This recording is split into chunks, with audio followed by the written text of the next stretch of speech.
Blood trails in the snow.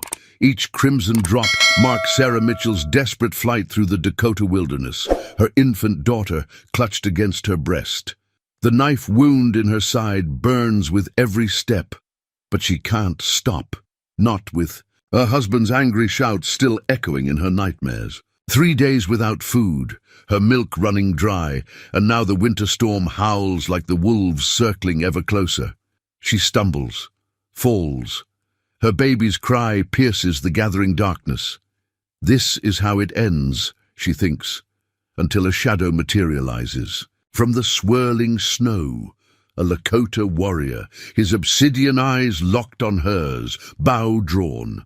Their worlds collide in this moment, bitter enemies forced to choose between ancient hatreds and something far more dangerous: trust. But in a land where every choice can mean death, what price will they pay for following their hearts?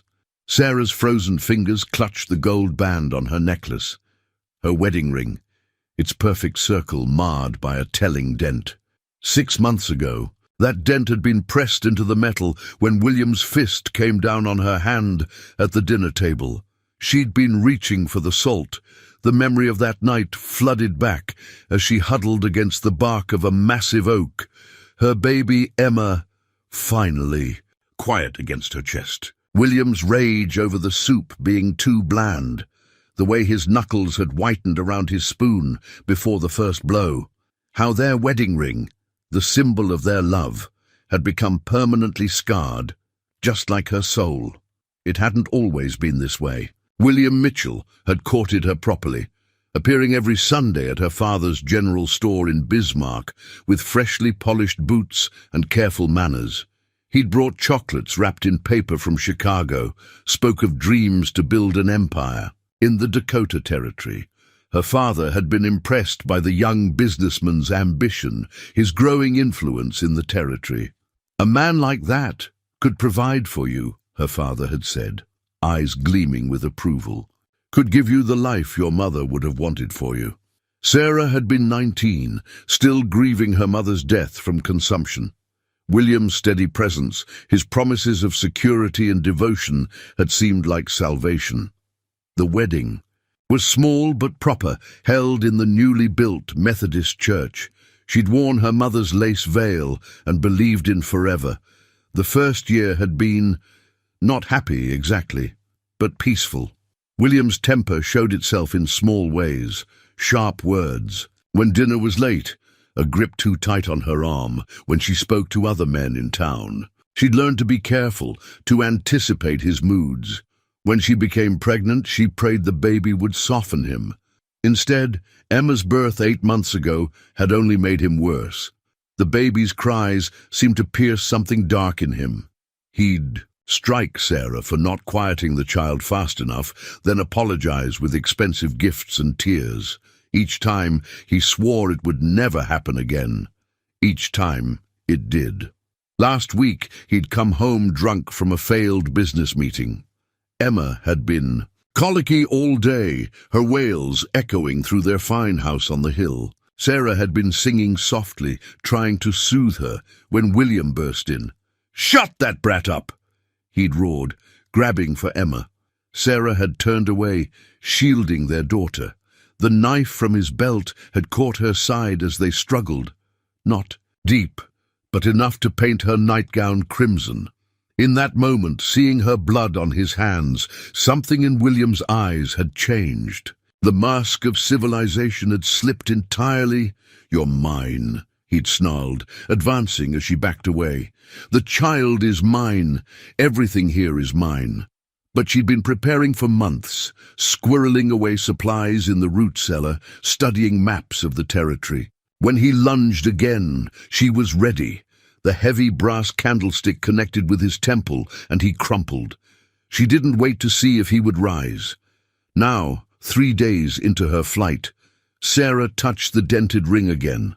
Not as a reminder of love. Lost, there was no love left to mourn, but as a promise to Emma. They would never be owned again, never be less than fully human in anyone's eyes. The Lakota warrior still stood before her, bow drawn, but not yet loosed.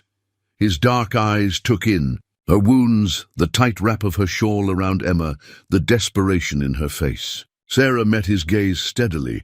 If death came now, at least it would be quick. At least they would be free. But something shifted in the warrior's expression. The bow lowered slightly. He spoke a word she didn't understand, then touched his chest. "Standing Bear," he said in careful English. Sarah exhaled slowly, hope flickering like a fragile flame. "Sarah," she whispered back, "and this is Emma." The baby stirred, whimpering. Standing Bear's eyes softened at the sound. He gestured toward the darkening woods, then touched his own side where her wound still seeped. Help. He was offering help. Sarah looked back the way she'd come, knowing William would never stop hunting them. Then she looked at Standing Bear's extended hand. Trust or death. There was no middle ground. She reached out, took his hand, and chose trust. Standing Bear felt the weight of the eagle feather in his hair as he led the white woman through the gathering dusk. The sacred object had been given to him by his grandfather, the medicine man, with words that now echoed in his mind. With great power comes great responsibility. You walk between two worlds, grandson. You must honor both. The woman, Sarah, stumbled. Behind him, clutching her child. Her breath came in ragged gasps, but she made no complaint. Blood still seeped from her wound, leaving a trail that would need to be covered. He had seen too many signs of pursuit in the snow not to be cautious. His people called him Matho Najing, Standing Bear, for his steadfast nature. 7 summers ago, he had stood alone against a grizzly to protect a hunting party. The scars across his chest had earned him respect, but it was his skill at reading both the land and men that had made him a scout. He touched the eagle feather again, remembering his grandfather's final teachings before passing to the spirit world. The white man's path crosses ours like thunder crosses the prairie. Some bring destruction, others bring change. You must learn to know the difference. Sarah's baby whimpered, and Standing Bear turned to study them in the fading light. The woman's face was drawn with pain and exhaustion, but her eyes held no deceit. The child, Emma, had his grandmother's coloring, dark eyes curious despite her suffering. His decision to help them would anger many in the tribe, perhaps even Chief Red Cloud himself. But the signs had been clear. That morning he had witnessed an eagle take down a wolf that threatened its nest. Now a mother and child appeared, fleeing a predator's violence. The spirits had set this path before him. "Rest," he said in English, gesturing to a fallen log. "Need check wound." Sarah sank gratefully onto the log, adjusting her grip on Emma. When Standing Bear reached for the child, she hesitated only a moment before allowing him to take her. He cradled the infant with practiced ease, remembering his sister's children, now grown. "You have little ones?" Sarah asked softly, watching him as he settled Emma in a secure nest of his buffalo robe. He shook his head. "Sister's children. I would teach them ways of land." Switching to his native tongue, he spoke gentle words to Emma, who stared up at him with solemn eyes. The baby reached for his eagle feather, tiny fingers grasping at air. "She likes you," Sarah said, managing a weak smile despite her pain.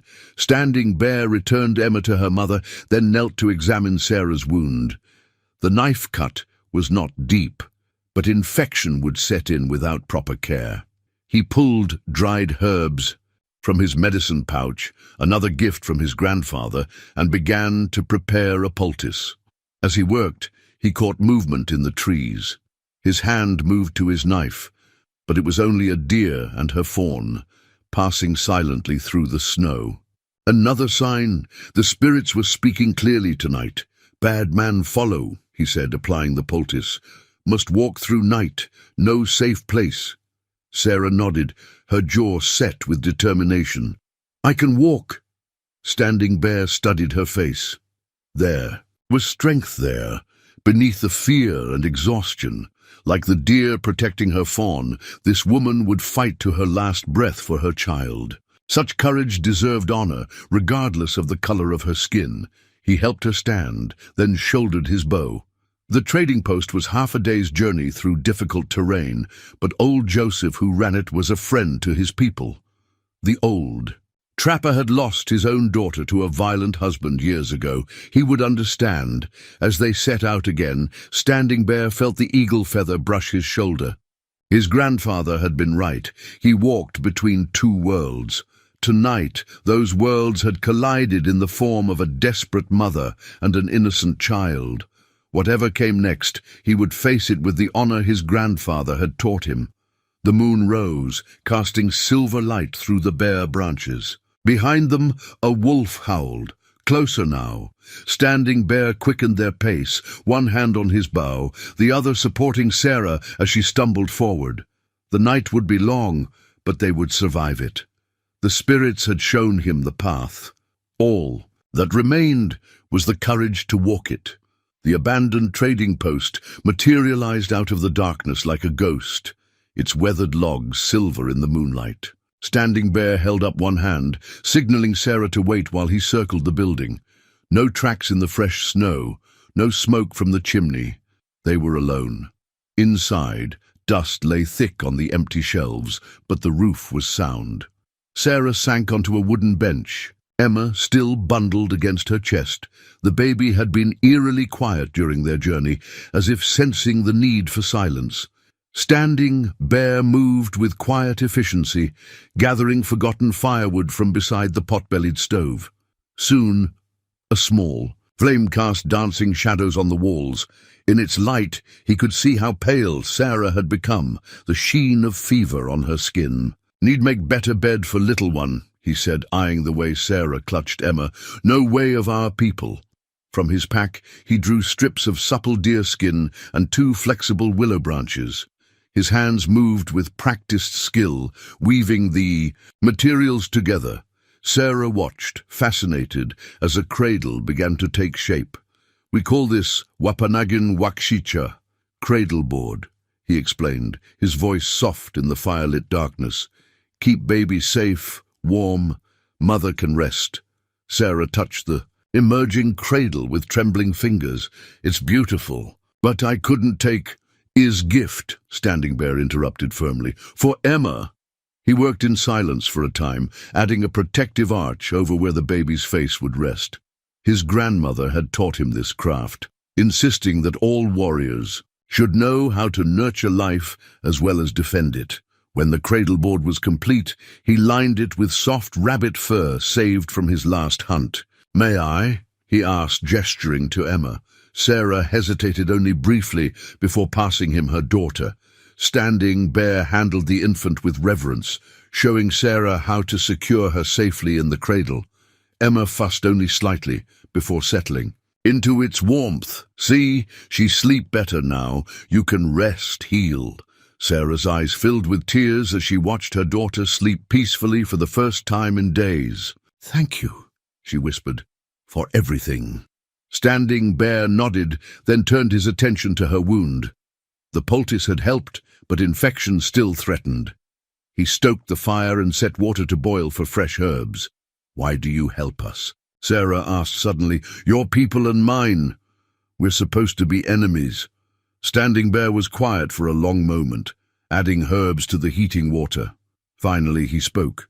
"My grandfather teach me. Look with heart, not eyes. Eyes see white. Woman, Indian warrior. Heart see mother protect child. Warrior protect innocent. Same story, different skin." He helped her drink the medicinal tea, then settled her near the fire with his buffalo robe. Taking up his bow, he moved to guard the door. "But your people," Sarah began. "My people believe in signs. Eagle feather guide me. Spirit say help you." He touched the sacred feather in his hair. "Cannot ignore spirit way." Sarah studied him in the firelight. "Your English is very good. Learn at mission school. Learn white man ways to help my people. Now help you." He smiled slightly.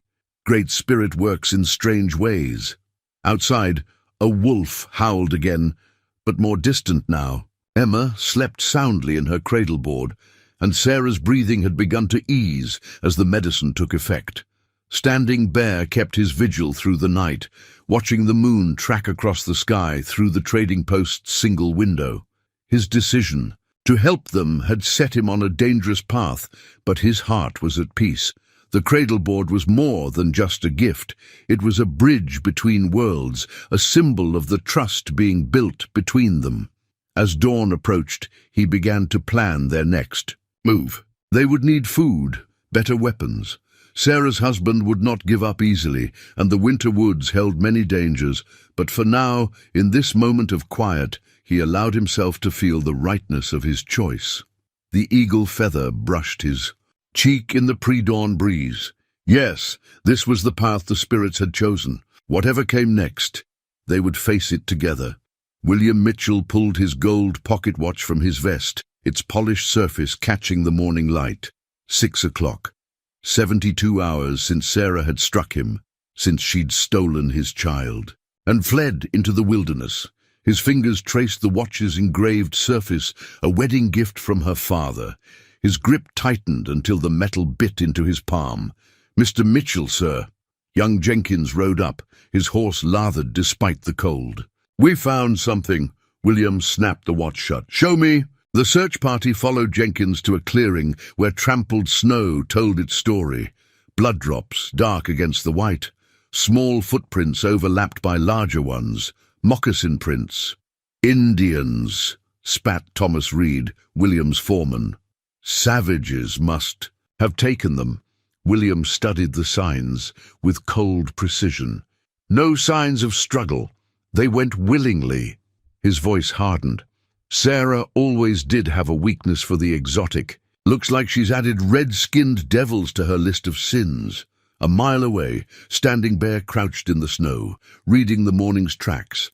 Sarah stood behind him, Emma secure in her cradleboard. 6 men, he murmured. 2 good trackers, others city men. He touched a broken twig. "Getting closer." Sarah clutched Emma's cradleboard. "William won't stop. He'll never let us go."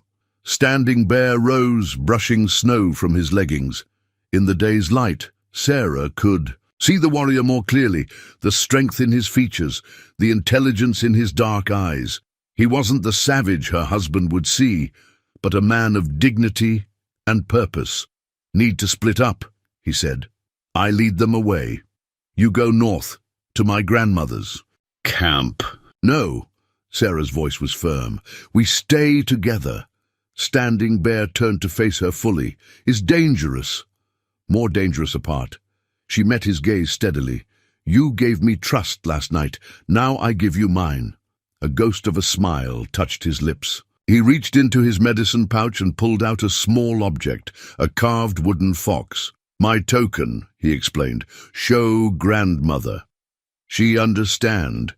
Sarah tucked the carving carefully into her dress. As she did, a distant voice carried on the wind. Standing Bear's hand went to his bow. "Time to move," he said. "No hidden way through rocks." They traveled swiftly but carefully, Standing Bear choosing paths that would hide their tracks. Emma remained remarkably quiet in her cradleboard, soothed by its gentle swaying. Near midday they paused in a sheltered ravine. Standing Bear shared dried buffalo meat and taught Sarah to eat snow for water without chilling her core. As she ate, she noticed him studying the sky. "Storm coming," he said. "Big one. Could help us. Or kill us," Sarah added quietly. Standing Bear nodded, respecting her understanding of their situation. "Must reach grandmother before storm. She teach many winters. No ways to survive." A gunshot cracked through the air, startlingly close. Birds erupted from nearby trees. Standing Bear moved like lightning, pressing Sarah and Emma against the ravine wall, shielding them with his body. Sarah could feel his heart beating steadily despite the danger. He smelled of wood smoke and leather, so different from William's cologne and whiskey. "They split up," he whispered. "Hunting in pairs now." His breath was warm against her cheek. "Must be very quiet, very fast." Sarah nodded, suddenly acutely, aware of their proximity.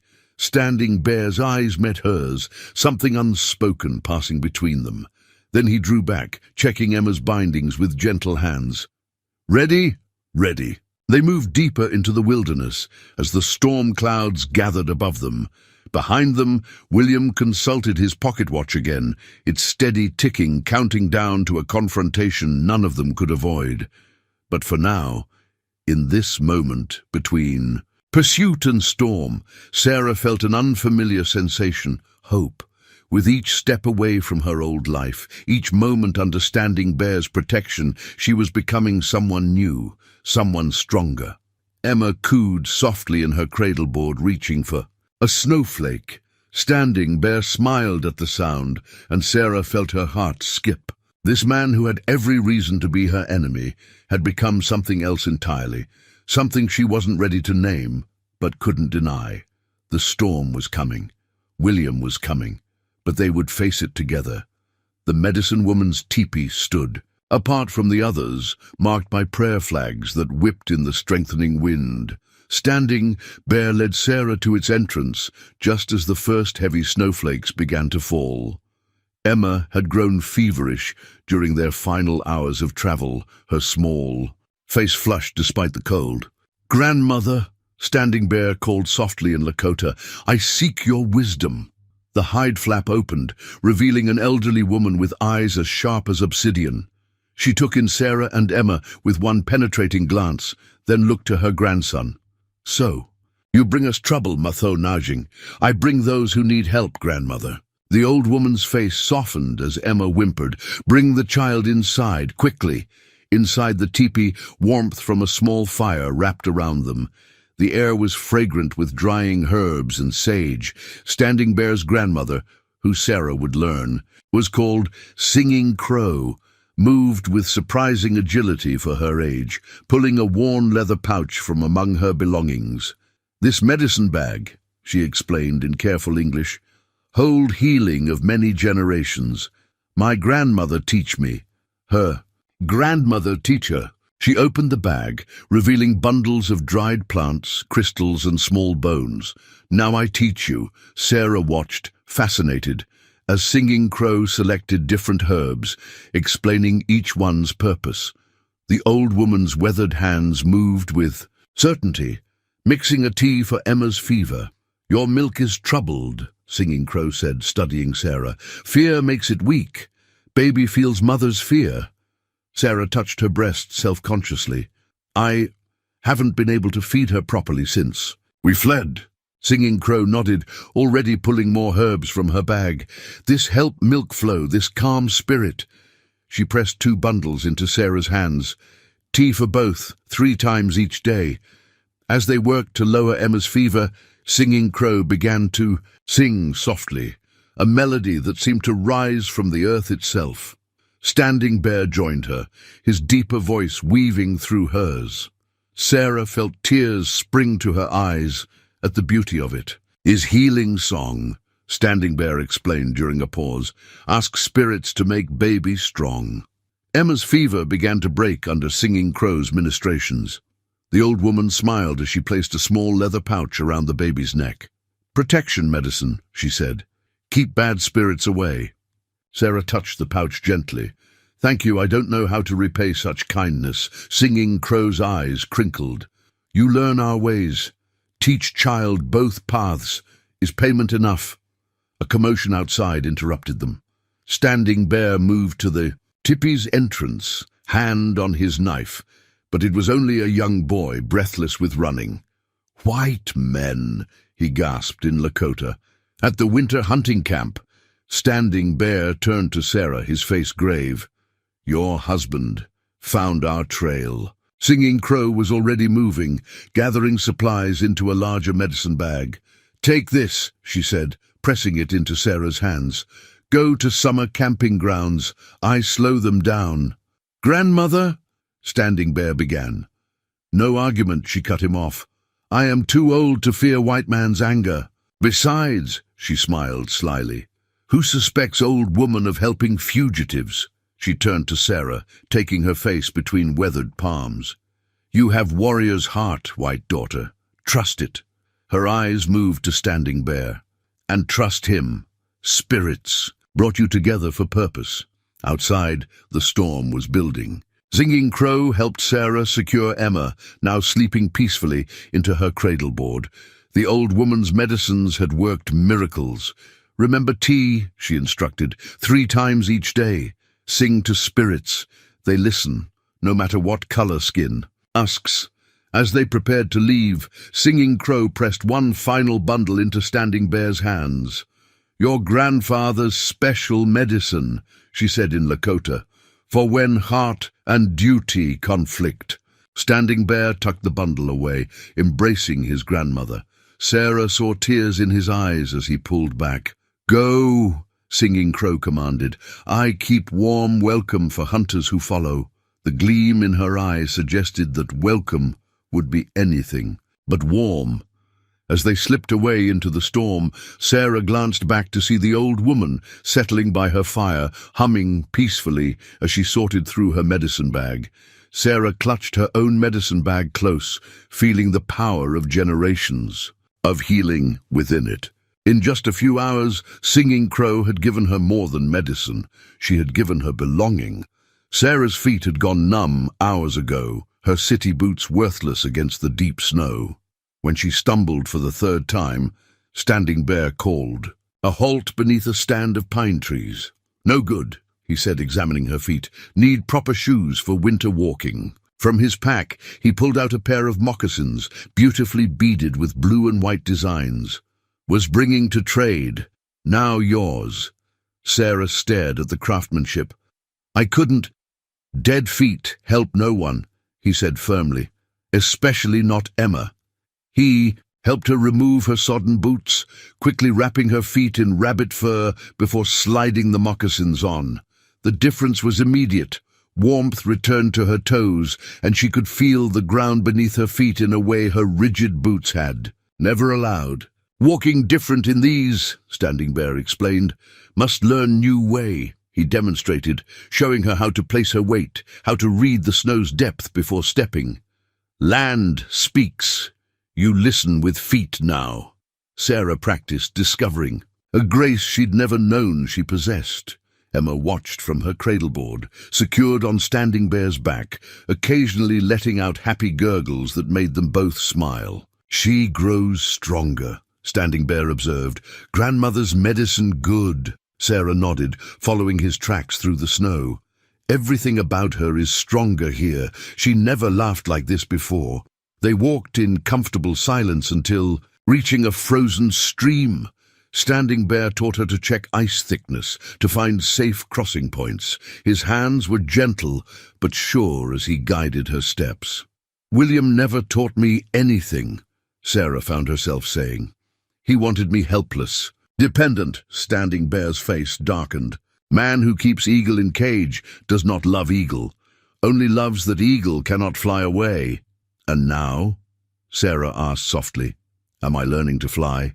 His eyes met hers, intense and warm. "You already flying, just learning to trust your wings." The moment stretched between them, heavy with unspoken things. Emma broke it with a hungry cry. Sarah moved to take her, but Standing Bear was already unfastening the cradleboard with practiced ease. "Time for medicine tea," he said, setting up a small camp.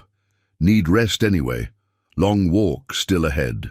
As Sarah fed Emma and drank Singing Crow's tea, Standing Bear taught her to read the weather in the clouds, to spot game trails in the snow. Every lesson was a gift of independence, a key to survival. "Tell me about your people's winter celebrations," Sarah asked, as they shared dried meat and berries. Standing Bear's face lit up as he described the ceremonies, the stories told around fires, the dances that kept spirits high through the darkest months. His English flowed more freely as he spoke of things he loved. "Would you teach Emma these stories?" Sarah asked. "I want her to know both worlds." Something shifted in Standing Bear's expression. Surprise, then a deeper emotion she wasn't ready to name. "Would teach both of you," he said quietly. Sarah looked down at her moccasins, at how naturally they now felt on her feet. She was changing, becoming someone new with each step into this world. The woman who had lived in fear in a fine house on the hill felt like a stranger now. Your feet learn quick, Standing Bear observed, packing up their small camp. Heart learning. Quick too. Is that good or bad? He helped her rise, his hand lingering on hers. Depends on what heart learning. Sarah felt warmth flood her cheeks, and not from the exertion. Before she could respond, a wolf's howl echoed through the trees, closer than any they'd heard before. Standing Bear's expression turned serious. Storm coming soon, big one. Need better shelter. He secured Emma's cradleboard to his back. No? Place ahead, old cave, hidden. We make it by nightfall if hurry. As they set off again, Sarah found herself moving with new confidence in her moccasins. Each step was a choice, away from William's world of rigid control, towards something wild. And free and frightening in its possibility. Behind them, the wolf howled again. But this time, Sarah heard it differently. Not as a threat, but as another voice of the wilderness that was becoming her home. The cave Standing Bear had spoken of was more than shelter. It was a sanctuary. Ancient pictographs decorated its walls, telling stories of hunts and visions from centuries past. Sarah sat near the small fire, Emma sleeping peacefully beside her, when Standing Bear returned from scouting with a torn piece of paper in his hand. Found in trading post, he said grimly, holding it out to her. Sarah's hands trembled as she read the wanted poster. Her own face stared back at her, drawn with uncomfortable accuracy. The reward offered for her return, dead or alive, made her blood run cold. Wanted for theft, assault, and kidnapping Sarah Mitchell, and infant $500 reward property of William Mitchell. Warning. May be in company of hostile Indians. The word property burned in her vision. Standing, Bear knelt beside her as she crumpled the poster. Many copies, he said, softly. Young Hawk saw them, rode all morning to warn us. Young Hawk. Scout from my band, loyal but others. He hesitated. Not all my people happy I help white woman. Some say risk too great. Sarah stared into the fire. They're right. I've brought danger to all of you. Look at me, Standing Bear commanded. When she did, his eyes held such intensity that her breath caught. My choice to help, my honor to protect, no regret. A cry echoed from the cave's entrance, Emma awakening. But before Sarah could move, a figure appeared in the firelight. Running Fox, one of the younger warriors from Standing Bear's band, his face twisted with contempt. Found you, he spat in Lakota. The whole territory searches for this white woman, and you hide her like a coward. Standing Bear rose slowly. Brother, this is not what you think. I am not your brother. Running Fox switched to broken English, glaring at Sarah. White man offer much money. Why you protect her? She bring death to our people. Emma began to wail in earnest. Sarah moved to shield her, but Running Fox was faster, grabbing her arm roughly. What happened next seemed to unfold in slow motion. Standing Bear's hand caught Running Fox's wrist, breaking his grip on Sarah with terrible precision. In one fluid movement, he positioned himself between them. She is under my protection, Standing Bear said, his voice deadly quiet. Touch her. Again you answer to me. The council will hear of this, Running Fox snarled, rubbing his wrist. And her husband's men? They follow your trail even now. You doom us all for white man's woman? Go, Standing Bear commanded. What you do next shows your true heart. For a moment it seemed Running Fox might attack. Instead, he spat on the ground and vanished into the gathering dark. Sarah's legs gave out. Standing Bear caught her before she could fall, lowering her gently beside Emma. The baby's cries softened at her mother's touch. He will tell them, Sarah whispered. Yes, we have to leave. Yes. Standing Bear began gathering their few belongings, but storm coming must wait until... A gunshot cracked outside the cave, startlingly close. Emma screamed. Sarah clutched her daughter, as Standing Bear doused the fire with sand. In the sudden darkness, his hand found hers. Back way out, he whispered, through sacred chambers. Only medicine people know path. But you're not. Grandfather showed me. For time of great need. His thumb brushed across. Her knuckles. This is that time. They moved deeper into the cave, Standing Bear leading them by memory through twisting passages. Emma miraculously had quieted, as if sensing the need for silence. When they paused to rest in a hidden grotto, phosphorescent moss casting a faint blue glow, Sarah found herself trembling, not with fear, but with the overwhelming realization of what Standing Bear had sacrificed for them. "Why?" she whispered. "Why risk everything for us?" In answer, he cupped her face in his hands. For a heartbeat time suspended. Then his lips found hers in the darkness, gentle but sure. Sarah melted into the kiss, feeling for the first time in her life the difference between possession and passion, between control and care. When they parted, Standing Bear rested his forehead against hers. "That is why," he said simply. Another gunshot echoed through the caves, more distant now. They shared one more look of perfect understanding before gathering Emma and pressing on through the sacred chambers, leaving behind the torn wanted poster. Like a shed skin, a remnant of a life no longer theirs. Dawn found them emerging from the cave system into a hidden valley, where ancient stone spires rose like fingers reaching for the sky. Standing Bear paused at the threshold, pulling a small bundle wrapped in deerskin from his medicine pouch. "Sacred place," he explained, unwrapping the bundle to reveal sage, tobacco, and dried sweetgrass. "Must ask permission to enter." Sarah watched as he created a small offering, his movements precise and reverent. Emma, strapped to her chest, reached toward the sweet-smelling smoke with curious fingers. "She feels it too," Standing Bear said, smiling. "The spirits are strong here." He began to sing softly, words Sarah didn't understand but felt in her bones. The morning mist swirled around them as if dancing to his voice. When he finished, he took Sarah's hand, guiding it to scatter some of the tobacco. "Offer thanks," he instructed. "In your own way." Sarah closed her eyes, feeling the rough texture of the tobacco leaves. "Thank you," she whispered, to whom she wasn't sure, "for giving us hope, for sending us protection, for—" she glanced at Standing Bear, "for showing me what love should be." He squeezed her hand as she scattered the offering. The wind caught the tobacco, carrying it toward the stone spires in a graceful arc. "Good sign," Standing Bear said. "We welcome here." They made their way down into the valley, where a small spring bubbled up between the rocks. Standing Bear explained that this was one of his people's most sacred sites, where medicine men came for visions and warriors sought guidance before battle. "My grandfather brought me here as boy," he said as they settled near the spring. "Told me I would return when spirits had important task for me."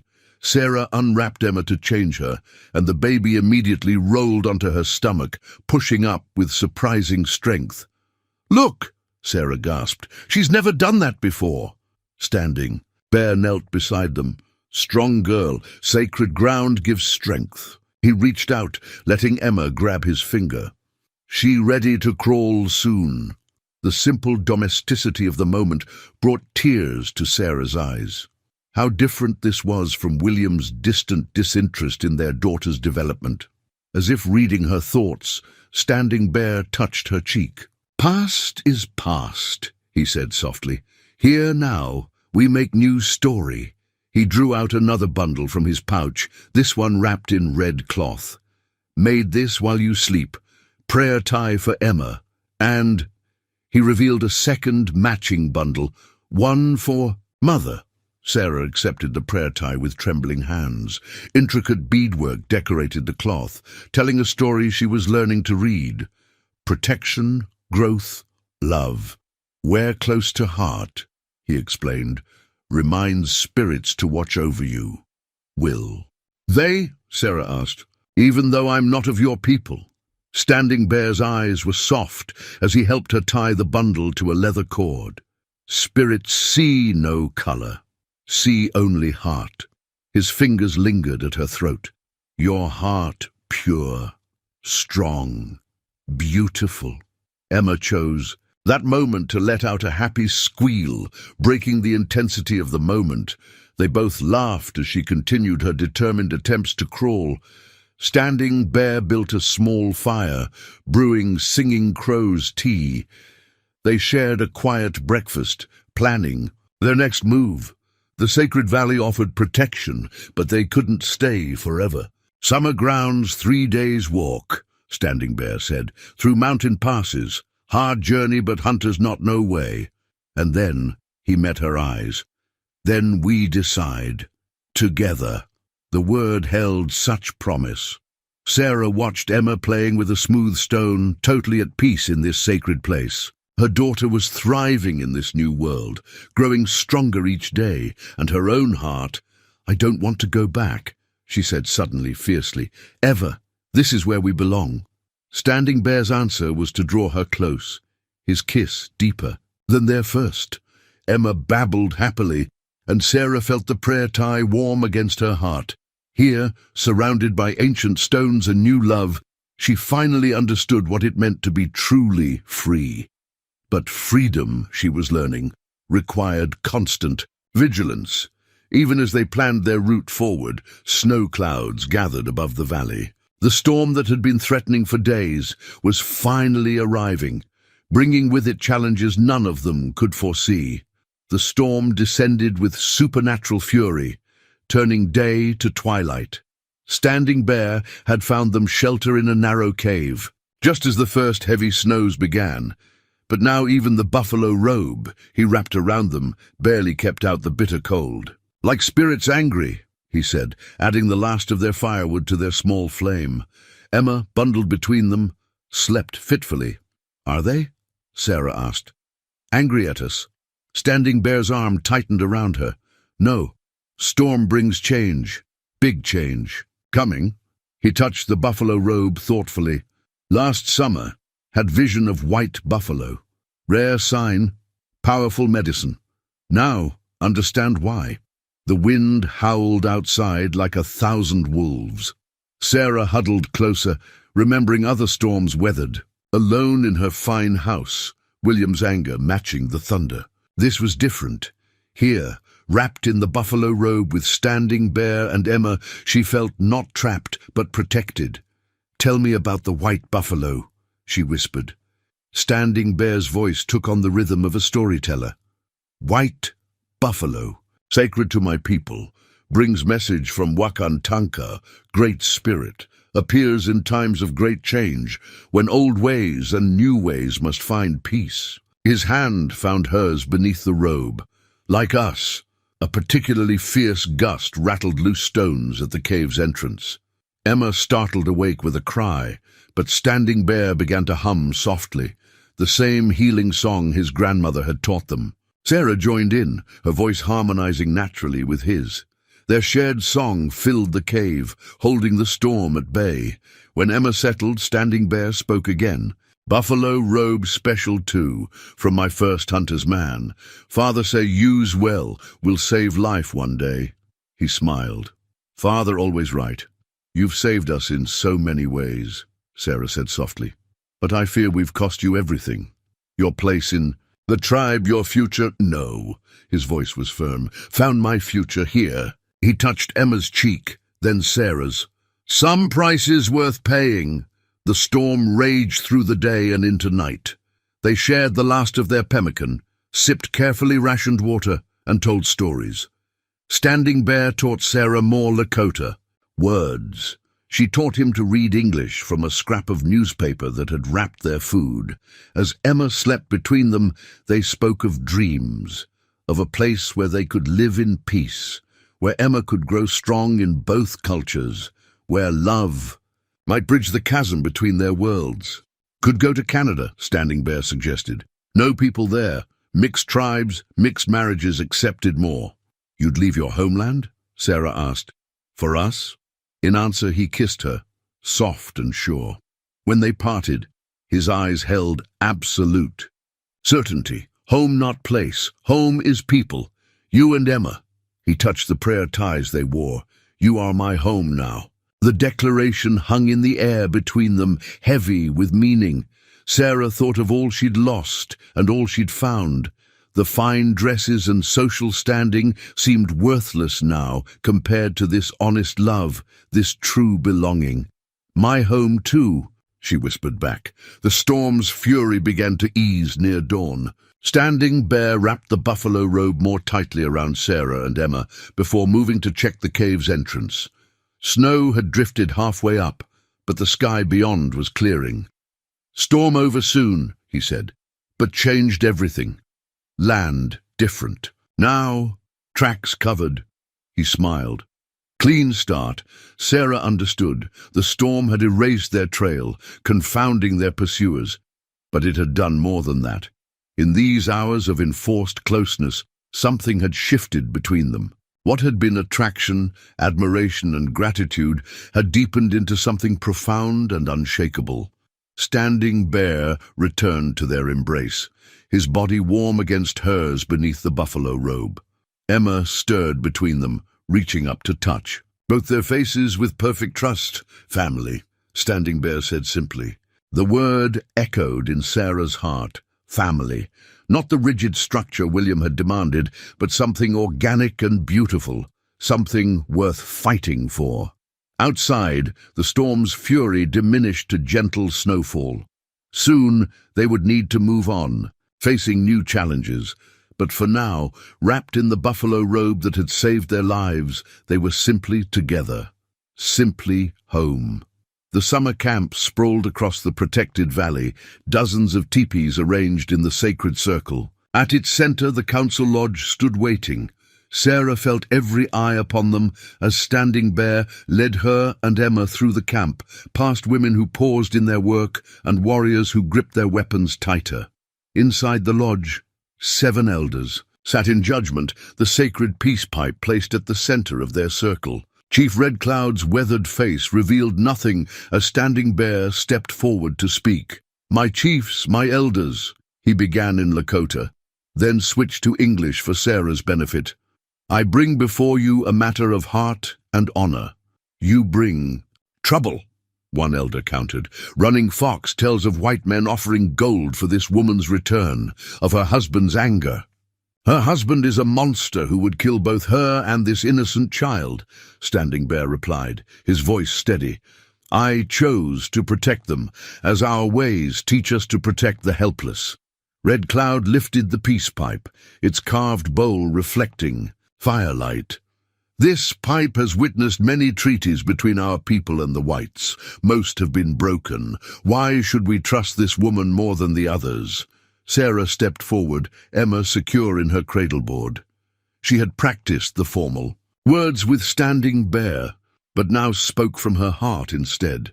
"I do not ask for trust I haven't earned," she said clearly. "I ask only for the chance to earn it, to learn your ways, to raise my daughter to honor both sides of her heritage."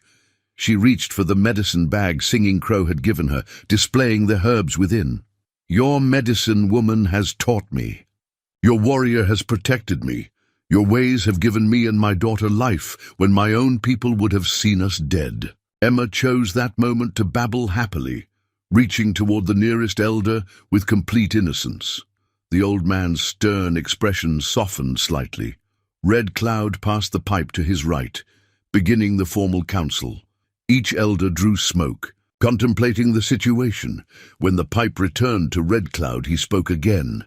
"Standing Bear, you would take responsibility for these whites?" "I would take them as family," Standing Bear replied. "I would make this woman my wife, this child, my daughter by our sacred ways." A murmur ran through the lodge.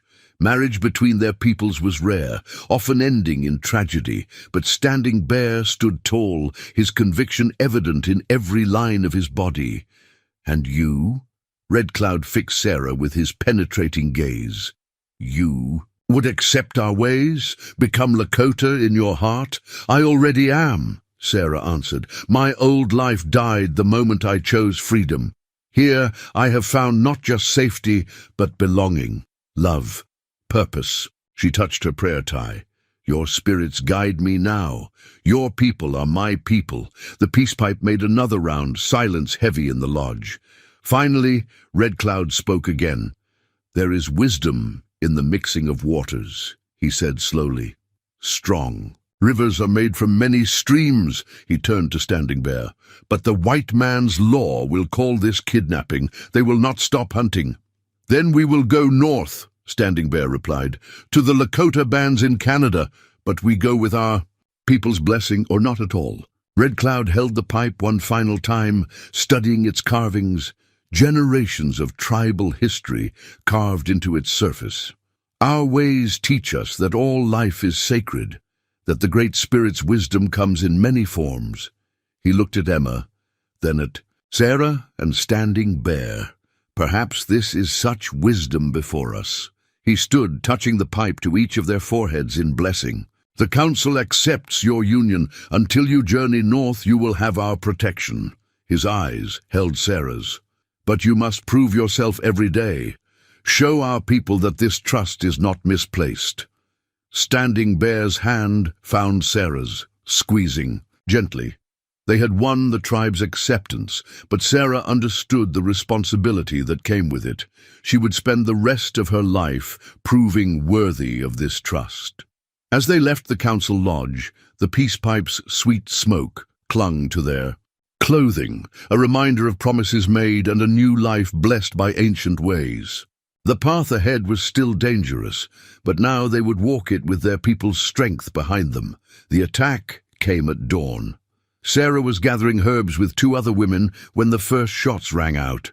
Through the morning mist, she saw them, Williams. Men a dozen strong, rifles raised. Their leader was Thomas Reed, William's foreman. But William himself was nowhere in sight. "Mrs. Mitchell," Reed called out, "your husband wants you home where you belong." The Lakota warriors materialized like shadows, silent, disciplined, surrounding the intruders. Standing Bear stepped forward, unarmed, Emma secure in her cradleboard on his back. Sarah's heart nearly stopped at the sight. "This woman belongs to herself," Standing Bear said clearly. "As does the child." Reed's rifle swung toward him. "Red Devil! Should have known you'd stolen them." "No one stole us." Sarah's voice rang out as she moved to Standing Bear's side. "I chose to leave. I choose to stay." "Chose," Reed spat. "Women don't choose. They obey. Now come home before people get hurt." A rifle cracked. One of William's younger men, hands shaking, had fired wild. The bullet splintered a nearby tree. In the chaos that followed, Sarah saw Standing Bear's teaching in action. The Lakota warriors moved like water, disarming the intruders with precision and skill. No blood was shed. Within moments, William's men stood weaponless, their rifles collected in a pile. Reed reached for his pistol, but Standing Bear was faster. In one fluid motion, he trapped Reed's arm and disarmed him. The foreman's rifle fell, its stock cracking against stone. "You could kill us all," Standing Bear said quietly. "But what would that solve?" He handed Emma to Sarah, then picked up Reed's broken rifle. "Violence breeds violence. We choose different path." Red Cloud emerged from the shadows, his presence commanding attention. "You have violated our lands," he announced. "By our laws, your lives are forfeit."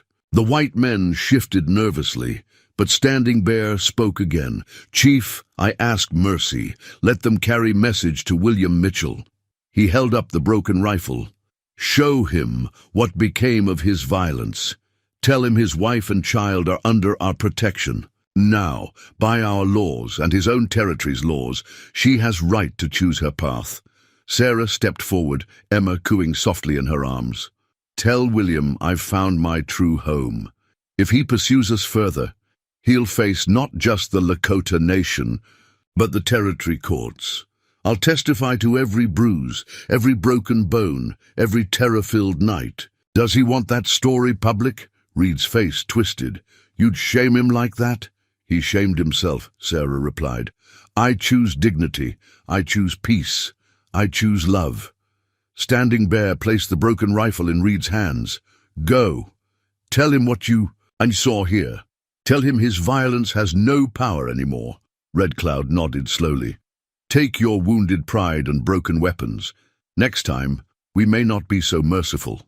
As William's men gathered their damaged rifles and retreated, Sarah saw something anew in their eyes when they looked at her, respect tinged with fear. She had transformed from possession to power, and they didn't know how to handle that change. Emma reached for Standing Bear, who took her with gentle hands. "Da," she said clearly, her first real word. The timing couldn't have been more perfect. Standing Bear's eyes filled with tears of joy, and Sarah felt her own heart expand. This was what William had never understood, that love freely given was stronger than any force of control. The Lakota warriors melted back into the camp, but Sarah knew their victory had changed things. They had faced violence with peace, hatred with dignity. The broken rifle would carry that message back to William, a symbol of his broken power over them. "You knew they would come," she said to Standing Bear later as they watched the sunset. "Together, expected worse," he admitted, "but saw fear in their eyes when they faced us. Not warriors, just men following orders." He smiled. "Sometimes victory is choosing not to fight." Sarah touched her prayer tie, feeling its reassuring warmth. "William won't give up easily." "No," Standing Bear agreed, "but we stronger together than he ever was alone." He kissed her softly. "Besides, Emma has spoken. I am Da now. No power in world can break that bond." Sarah leaned into his embrace, their daughter secure between them. The broken rifle had marked the end of one life and the unshakable beginning of another. Whatever came next, they would face it as a family, with the strength of two cultures and the wisdom of choosing peace over power. The valley opened before them like a dream, split by a river that forked into two paths. Standing Bear withdrew a medallion from his medicine pouch, an ancient piece worn smooth by generations of hands. One side showed the morning star, the other a setting sun. "Grandfather's token," he explained, letting it catch the light. "And times of choosing. Star points way forward. Sun shows way back." Sarah watched Emma toddle along the riverbank, sure-footed in her tiny moccasins. In the month since the confrontation with William's men, their daughter had grown strong, speaking a mix of English and Lakota words, beloved by the entire tribe. "Two traders came from Canada yesterday," Standing Bear said quietly. "Bring news of Lakota camps near Thunder Bay. Say mixed families welcome there. No U.S. Marshals, no bounty hunters." Sarah touched the medallion in his palm. "That's one path." "What's the other?" "Message from Singing Crow. She hear William very sick, drinking much since you leave, his business failing." Standing Bear's eyes were gentle. "Could return, claim his property, his money, give Emma life of comfort." "That's not comfort," Sarah said firmly. "That's a cage." Standing Bear nodded but continued. "Third path also exists. Stay here. Fight William in white man's courts. Some sympathetic judges in territory now could win right to stay." A fish jumped in the river, sending ripples across its surface. Emma pointed excitedly. "Fish, Da, fish!"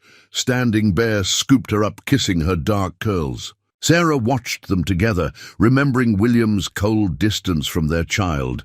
No amount of money could replace this love. "The court battle would be ugly," she said slowly. "William would use everything against us. Your race, our love, the tribe's protection. He'd twist it all into something dark. Yes, but might help other women, show them path to freedom." Sarah considered this. The thought of helping others escape abuse called to her heart, but at what cost to her new family? To the tribe that had taken them in. "Tell me about Thunder Bay," she said. Standing Bear's eyes lit up. "Good hunting, strong people, tribes mix with French traders, make new way of life. Children learn many languages, many ways." He bounced Emma, making her giggle. "Could build home there, live in peace. Would you miss your people?" "My people will always be my people. Distance not change that." He touched her cheek. "But you and Emma are my heart's people now. Where you are happy, I am home." Sarah walked to the river's edge. watching the water split into two paths. The medallion felt heavy with possibility in her hands. She thought of other women trapped in lives like her old one, of the change they could help create by staying and fighting. But then she looked at Emma, so free and joyful. At Standing Bear, who had risked everything for love. Some battles were meant for others to fight. Their victory would be in living well, in raising their daughter to be strong and proud of all her heritage. "I don't need the medallion to choose," she said finally. "Thunder Bay is our path." Standing Bear's smile was like sunrise. "Sure? Life not easy there. No fine houses, no servants. I've learned what matters. Freedom, love, family." She took Emma from his arms, breathing in her sweet scent. "Our daughter will have all three." He pulled them both close, the medallion pressed between their hearts. "When do we leave?" "Soon," Sarah said. "But first I need to write a letter." That evening, as Emma slept in her cradleboard, Sarah wrote by firelight. She told her story, the abuse, the escape, the finding of true love and freedom. She wrote of the tribe's wisdom and acceptance, of Standing Bear's gentle strength. The letter would go to the territory newspaper, to be published after they reached Canada. A beacon of hope for other women. A different kind of victory. Standing Bear read the words slowly, practicing his English. "Beautiful truth," he said, "will help others find courage." Sarah sealed the letter and tucked the medallion inside, a gift for the next woman who needed to choose her path. Then she turned to her future, secure in the knowledge that some choices, once made with love, could never be wrong. Dawn mist wreathed the ceremonial grounds as Singing Crow draped the wedding blanket over Sarah's shoulders. The garment told their story in intricate beadwork, traditional Lakota patterns interwoven with European roses, symbols of both cultures united in harmony. "Your old life taught you fear," the medicine woman said, adjusting the blanket's folds. "This new life teaches love. Remember both lessons." Sarah touched the beadwork, feeling the months of work various women had put into its creation. Each bead represented a prayer, a hope, a blessing for their future. "It's beautiful," she whispered. Beauty made from two different things becoming one. Singing Crow smiled. "Like you and my grandson." Outside, drums began their heartbeat rhythm. Emma, dressed in a tiny dress beaded to match Sarah's blanket, clapped her hands in delight. "Ma pretty," she declared in her mixture of English and Lakota. The ceremony combined elements of both worlds. Standing Bear waited beneath an arch of prairie sage and wild roses, wearing his grandfather's ceremonial clothing, but also the clean, white shirt Sarah had made him. Their witnesses included not only the tribe, but also sympathetic traders and settlers from nearby communities, people who had come to respect their love story. Red Cloud began the ceremony in Lakota, then switched to English. "We gather to witness not just the joining of two hearts, but the bridging of two worlds." Standing Bear and Sarah exchanged the traditional gifts. He presented her with a carved pike pole, representing his promise to provide for their family. She gave him a beaded knife sheath, symbolizing her commitment to maintain their home and protect their bond. Then came the modern touches they had chosen to include. Simple gold rings, blessed with sacred herbs, vows spoken in both languages, their words carrying across cultures and traditions. "I choose you," Standing Bear said clearly in English, "as my wife, my partner, my heart's home. I choose you." Sarah responded in careful Lakota, "as my husband, my protector, my soul's peace." The wedding blanket was wrapped around them both as they faced the four directions, accepting blessings from each. Emma was included in the ritual, Standing Bear lifting her into their embrace as the blanket encircled all three of them. "The Great Spirit knows no boundaries of race or custom," Red Cloud declared. "Love speaks its own language." The celebration that followed blended traditions as seamlessly as the blanket's design. Traditional Lakota songs, mixed with fiddle music from the settlers. Food from both cultures filled the feast tables. Children played together, unconcerned with the color of their playmates' skin. As the sun set, Standing Bear led Sarah and Emma to the tipi that would be their home until they departed for Canada. The wedding blanket, now belonging to all of them, was spread over their sleeping robes. "Look," he said softly, pointing to a particular pattern in the beadwork. Sarah gasped. There, worked into the design, was a white buffalo, the sacred symbol that had foretold their union. "Your grandmother added that?" "All the women did. They say our love opens new path, shows new way." He touched the design gently. "Maybe they right. Look how many people come today, how many see different way to live." Emma, sleepy from the festivities, curled between them on the wedding blanket. "Love you, Da," she murmured. "Love you, Ma." Sarah felt tears of joy slip down her cheeks. This was what William could never understand. That true love created strength, not weakness. That bonds freely chosen were stronger than any chains. Standing Bear brushed away her tears with gentle fingers. "Happy tears? Grateful tears," she corrected.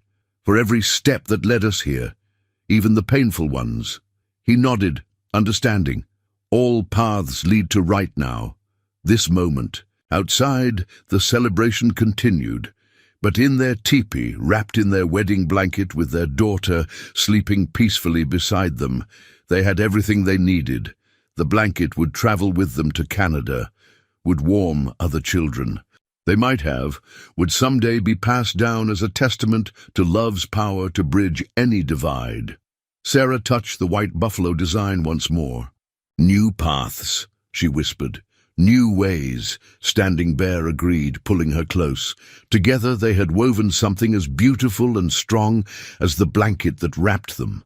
A love that defied boundaries, that created its own traditions, that showed others what was possible when hearts chose love over fear. William Mitchell arrived alone at dawn, 3 days after the wedding. His expensive suit hung loose on his frame, his eyes wild with drink and desperation. He carried manacles, slave chains he'd bought in Kansas City, their purpose clear in his shaking hands. "Property," he slurred, holding up the chains. "My property. Both of you." Sarah stood her ground at the camp's edge, Standing Bear beside her. Emma was safe behind them with Singing Crow, though her concerned babbling carried on the morning air. "No one owns us," Sarah said clearly. "Not anymore." William's laugh was bitter as winter wind. "Look what they've done to you, dressed like a savage, speaking their devil tongue. Where's my proper wife, my obedient woman?" "She died," Sarah replied. "Under your fists, your boots, your cruel words. A stronger woman rose from those ashes." "Poetic," William spat. "That red devil teach you poetry along with his other savage ways." Standing Bear remained calm, though Sarah felt the tension in his body. Only savage here is man who beats women, who chains what he claims to love. William raised a pistol, its barrel wavering. "You stole them from me." "No." Standing Bear's voice was gentle but firm. "They chose freedom, chose love. Look at chains in your hands, look at gun. These not marks of love. Love," William's laugh turned to coughing. "Love is weakness. Love is chains. Love."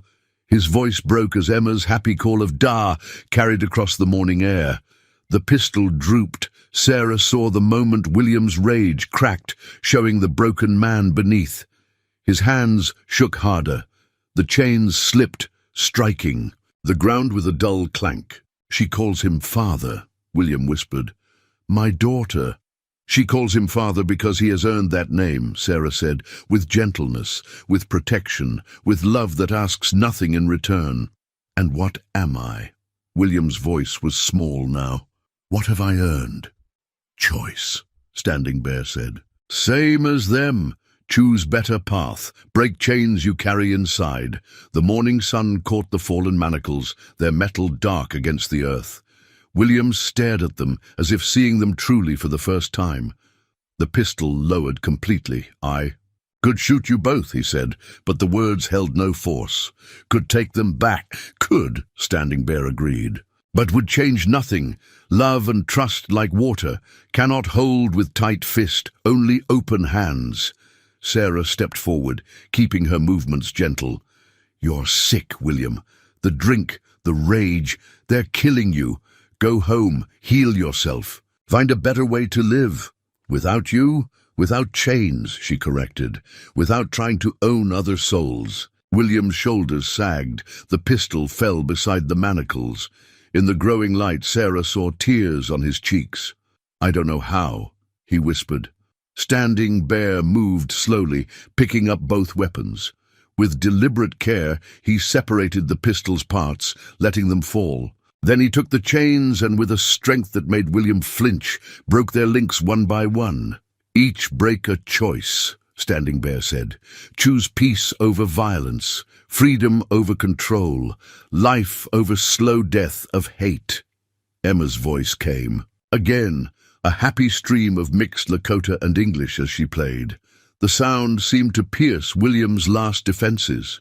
"She sounds happy. She is happy," Sarah said softly. "We all are. Let that be enough." William stood silent for a long moment, looking at the broken chains, the dismantled pistol, the peaceful camp where his daughter's laughter rang free.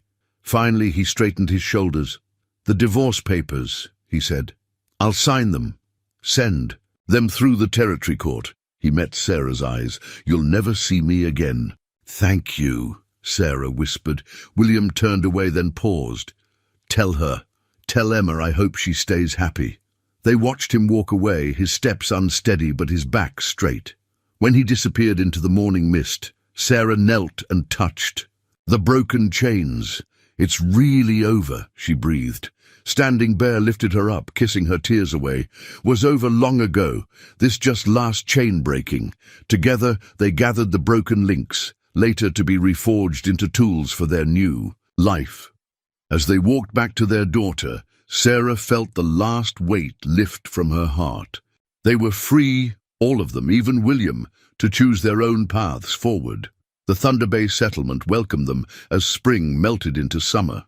Their new home took shape on a gentle rise overlooking the lake. Not quite a traditional lodge, not quite a settler's cabin, but something uniquely their own. Standing Bear had designed it with both cultures in mind, and Sarah marveled at how naturally the elements blended.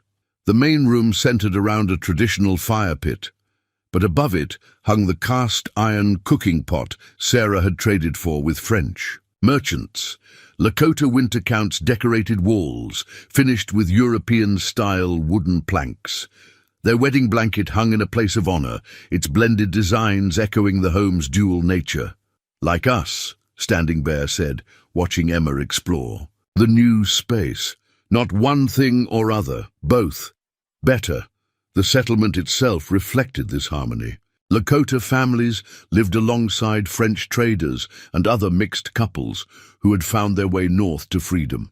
Children played together, switching easily between languages, their games combining elements of all their cultures. Sarah stood in the doorway of their home, watching Emma help Standing Bear set up the summer garden. They were planting in both ways, traditional Three Sisters mounds alongside neat European rows.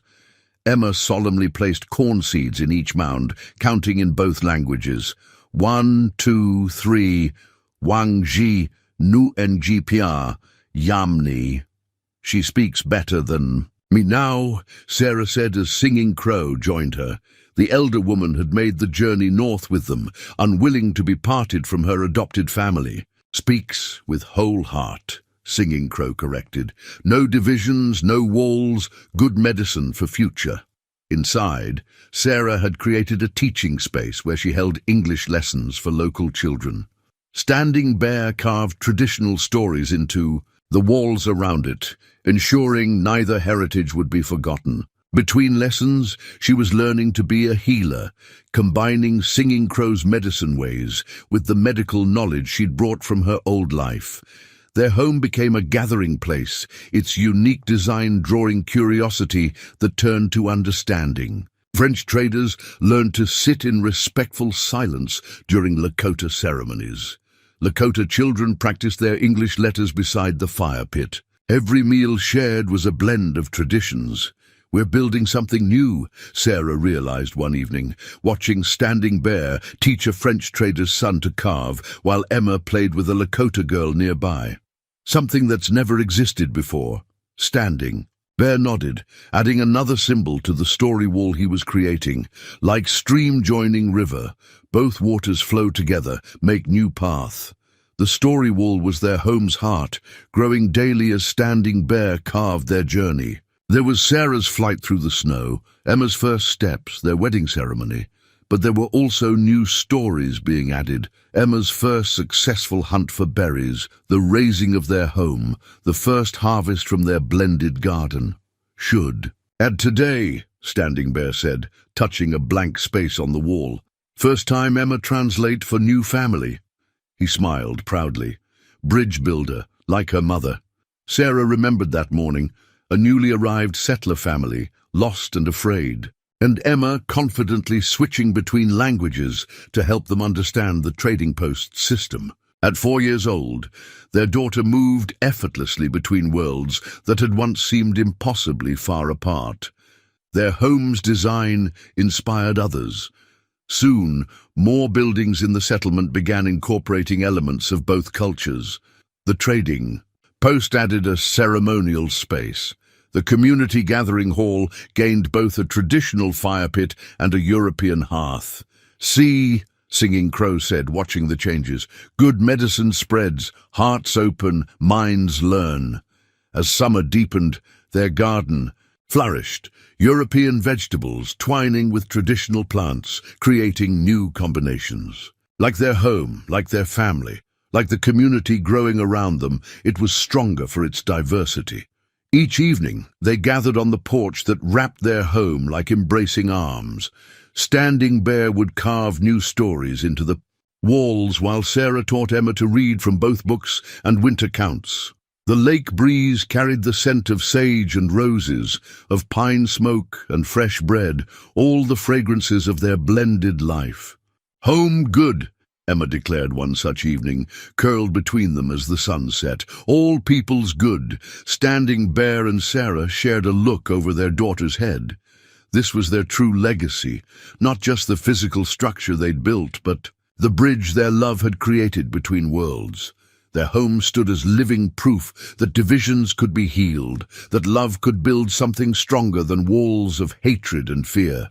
Sarah sat at the writing desk Standing Bear had crafted for her, carefully opening the leather-bound journal that had become their family's living history. 1 year had passed since they'd built their home, and the pages were thick with memories, pressed flowers, and the stories of lives transformed.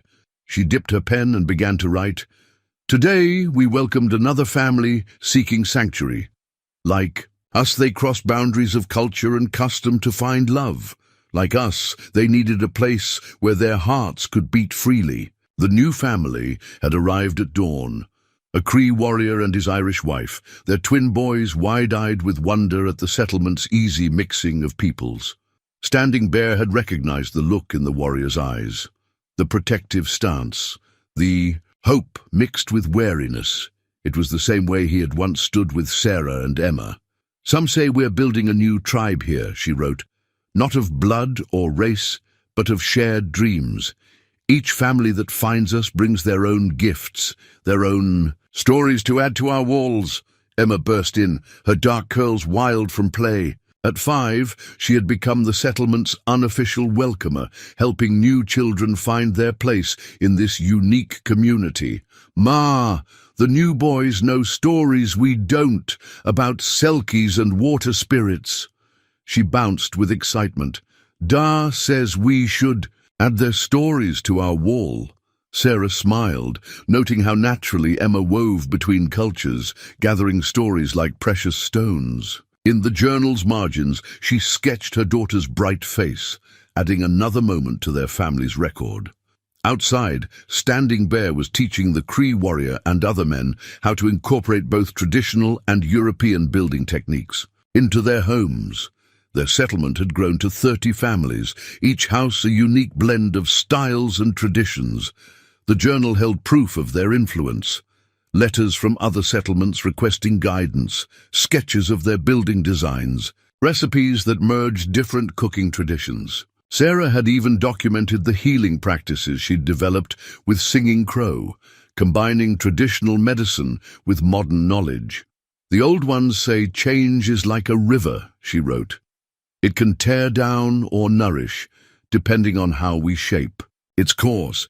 Here we've learned to guide change with wisdom from all our peoples." She pressed a new flower between the pages, a hybrid rose Singing Crow had cultivated, blending wild prairie roses with European varieties.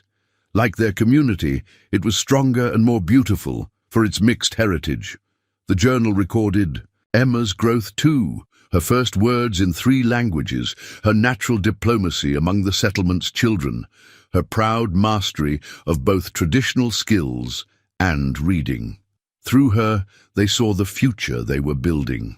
Today, Emma asked why. "Some people build walls between their hearts," Sarah wrote.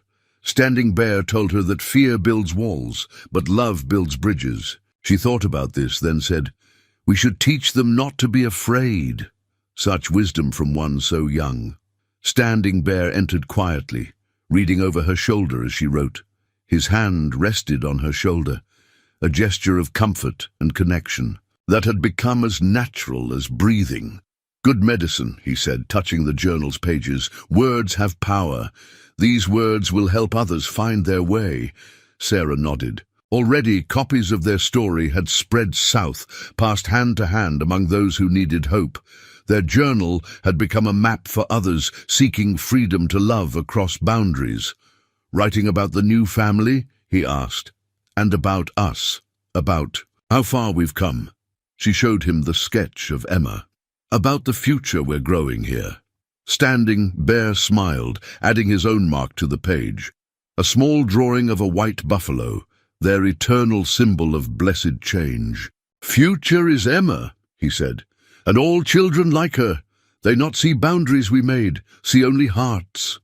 As if summoned, Emma's voice carried through the window, teaching the new boys a game that mixed stickball with European chess. Their laughter rose pure and free, needing no translation. Sarah added one final line to the day's entry. "Love speaks its own language. Our task is simply to listen, to learn, and to pass on the story of how bridges can be built between any hearts brave enough to try." She closed the journal gently, adding it to the growing volumes that chronicled their journey. Each book was a testament to possibility, a guide for others yet to come, a legacy of love's power to transform the world. Winter winds swept across Thunder Bay as Sarah labored to bring their second child into the world. The mixed heritage cradle stood ready, a masterpiece Standing Bear had spent months creating, combining the traditional cradleboard's practical design with the European rocking cradle's gentle motion. Emma, now 6, sat beside her father near the fire, helping him add the final touches to the cradle. Her small hands traced the designs, Lakota protection symbols flowing into carved roses, Celtic knots merging with prairie grass patterns. Like the child it would hold, the cradle was a bridge between worlds. "Your brother or sister comes soon," Standing Bear told her, his voice steady despite his worried glances toward the birthing room. "First child born to our new people." Inside the bedroom, Singing Crow and Sarah's closest friend, Marie, a French trader's wife, helped with the birth. Their mixed medicines and shared wisdom had guided many such moments in the settlement, but this one held special significance. "Push now," Singing Crow commanded in Lakota, while Marie echoed in French, their voices twining together like braided sweetgrass. Sarah bore down, feeling the strength of all the women who had come before her. The baby's first cry rang out just as dawn touched the horizon. A boy, strong and healthy, with skin that held both his parents' shades, eyes that seemed to contain all the wisdom of their mixed heritage. "Thomas," Sarah whispered, honoring Standing Bear's birth name. "Thomas Wanbli, eagle in Lakota for the creature that soared above all boundaries." Standing Bear and Emma entered quietly, their faces glowing with joy. The girl immediately climbed onto the bed, peering at her brother with wonder. "He looks like both of you," she declared. "Like me, like future." Standing Bear agreed, lifting their son into the cradle's embrace. The baby settled immediately, soothed by its gentle rocking and familiar design. Sarah watched her family through happy tears. This moment seemed impossible 2 years ago, when she'd fled into the winter wilderness with only Emma and desperate hope. Now she had a home that bridged cultures, a community that celebrated differences, and a love that proved barriers were meant to be crossed. The settlement had grown to include 50 families, each adding their own threads to the tapestry of their shared life. Their story had spread far, inspiring others to create similar havens of acceptance and understanding. The mixed heritage cradle itself had become a tradition, with new parents incorporating elements of their various cultures into each design. Emma leaned over the cradle, singing a lullaby that blended Lakota words with an Irish melody she'd learned from their neighbors. Thomas's eyes fixed on his sister's face, tiny fingers reaching up to touch her cheek.